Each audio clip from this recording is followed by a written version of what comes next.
Bonjour, aujourd'hui je vais vous raconter une histoire. Il y a bien longtemps, en été, il arrivait qu'il se mette à pleuvoir. Mais ça, c'était il y a bien longtemps, à une époque avant les sécheresses.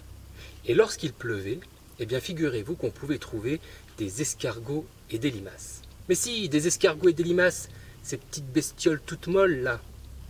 Eh bien figurez-vous que lorsque j'étais petit, j'étais persuadé que la limace était un escargot à qui on avait enlevé la coquille.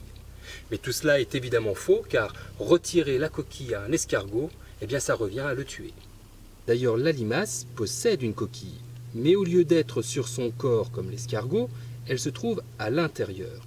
Elle est très fine et elle est placée juste au-dessus de la tête, dans ce bourrelet qu'on appelle le bouclier. Alors cette petite plaque de calcaire s'appelle la limacelle. La limace, tout comme l'escargot, possède un trou sur le côté droit. C'est ce qu'on appelle le pneumostome. Il s'agit d'un orifice respiratoire qui s'ouvre et se referme toutes les 2 minutes. C'est donc par là qu'elle respire. Alors dans la nature, il existe plusieurs espèces de limaces, comme par exemple cette limace orange appelée la loche.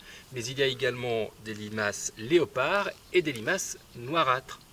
Toutes sont détritivores, c'est-à-dire qu'elles consomment des déchets issus de la matière organique de végétaux ou de plantes. Bref, elles sont en réalité des nettoyeuses, des recycleuses de la forêt. Chouette, une deuxième limace. Et si on faisait une course? Tiens, alors la première qui arrive au bout de cette branche remporte la partie. Vous êtes prêtes? 3, 2, 1, top, c'est parti! Oui, bon, ça risque d'être un petit peu long. Bon, il faut dire qu'une limace se déplace en moyenne de 6 mètres par jour. Bon, c'est pas très passionnant comme course. Bon, écoutez, je vous dis à très vite pour une prochaine chronique nature. Bah oui, mais enfin, en même temps, les filles, il faut être un peu plus rapide, non?